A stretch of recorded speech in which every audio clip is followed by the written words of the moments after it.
कभी भी नशा करके, किसी भी प्रकार का नशा करके कभी भी सांप रेस्क्यू करने भूल करके भी ना जाएं। और जो भी 5 प्रकार की प्रजातियां भारत में जहरीली पाई जाती हैं सर्प की, जैसे करैत है, वाइपर है, पिट वाइपर है, कोबरा है, किंग कोबरा है, रसेल वाइपर है। ये प्रजातियां ऐसी हैं जो बहुत जहरीली होती हैं। किसी का जो पॉइजन है वो न्यूरोटॉक्सिक है, अर्थात नर्वस सिस्टम को गलाने लगता है। कुछ ऐसे पॉइजन होते हैं उसमें जो वेनम्स हैं, वो हमारी रक्त की नाड़ियों को पूरी तरीके से गलाने लगते हैं और उनकी तीव्रता जितना ज़्यादा होगी, जैसे करैत जो है देखने में तो छोटा और पतला सांप होता है, लेकिन उसका जो विष है, उसका वेनम है, वो न्यूरोटॉक्सिक है। वो हमारे नर्वस सिस्टम को फेल करने लगता है तेज़ी से और हमारी हृदय गति, धड़कनें सब बंद हो जाती हैं। ये बहुत थोड़ा ही जहर छोड़ता है, लेकिन वो बहुत घातक होता है। और आप देखेंगे कि जो कोबरा है वो गुस्सैल होता है।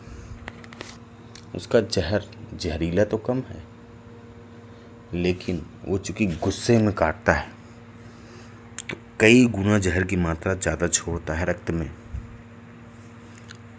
जो जहर की ग्रंथियाँ होती हैं वो सर्प के ऊपर तारू में होती हैं और वहीं तारू से ही उनके दांत का कनेक्शन होता है। देखिए इसकी धृष्टता, लगातार सांप से जो है अटखेलियाँ कर रहा है और एक बार पैर में डस चुका है। और अभी इसकी यही धृष्टता जो है दारू पी करके, क्योंकि इसमें खुद सेंस नहीं है कि कितने खतरनाक किंग कोबरा से जो है मुकाबला कर रहा है और खेल रहा है। ये जीव जंतुओं से प्यार थोड़ी है, ये तो नशे में आकर के प्रदर्शन है।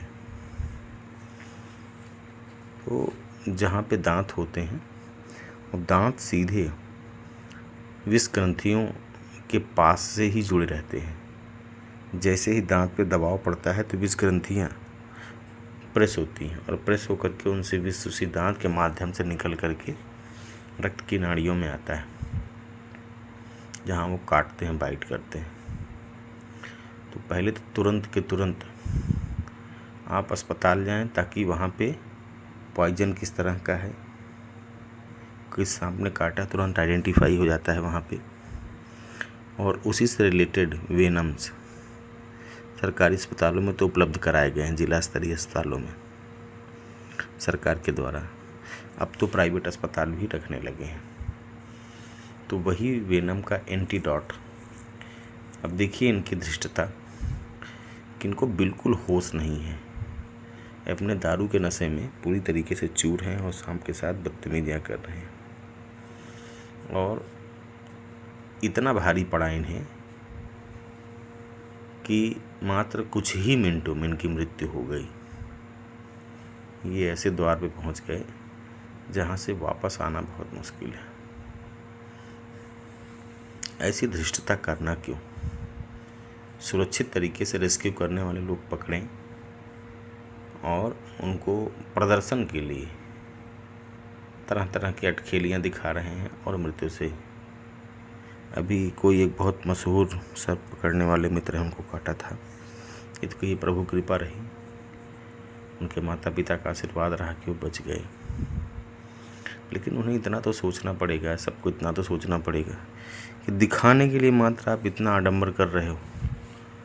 और अगर इसी सर्प ने जो है, अब देखिए डसा है ना इन्हें, और ये खेल रहे हैं अभी भी, और मात्र अभी देखिए कुछ ही मिनटों में जीवन लीला समाप्त हो जाएगी इनकी। तो इस तरीके का कृत्य न करिए। इस तरह से करके आप और लोगों को भी जो है ये दिखाते अरे कुछ नहीं होता, कुछ नहीं होता, और बाद में लोग इसी तरीके से दुराचरण में पड़ करके मृत्यु की यात्रा करते हैं और अपना प्राण भी न्यौछावर कर देते हैं, अर्थात जान गंवा बैठते हैं। तो ऐसा कार्य करना ही क्यों है? अब देखिए, लगभग इनको 4-5 मिनट हो गया है, 3-4 मिनट हो गया सर धंस के। इतना तेज जो है, इतना ज़्यादा पॉइजन छोड़ा है 2-2 जगहों पे कि तेज़ी से वो हृदय की तरफ जो है, हृदय में आएगा वो पॉइजन और फिर रक्त के साथ, बाकी रक्त के साथ मिलकर के शरीर के अंग उपांगों में तेज़ी से फैलेगा। और इनके साथ यही हुआ। इतना अहंबोध ठीक नहीं है मित्र। अहंकार स्वयं का ही जो है नाश करता है। अब देखिए आखिर क्या पाया जीवन में, सारी कलाकारी, सारी कलाबाजियाँ धरी रह गई ना। ऐसा कृत्य कभी न करें। होशियार रहें, जागरूक बनें, मदद करें, रक्षण करें, लेकिन ये नहीं प्रदर्शन हेतु आप अपना ही जीवन दांव पे लगाएं। देखिए क्या मिला इनको, हमेशा के लिए चले गए, अब क्या कला रह गई इनकी। इसलिए होशियारी बरतें मित्र, होशियारी बरतें।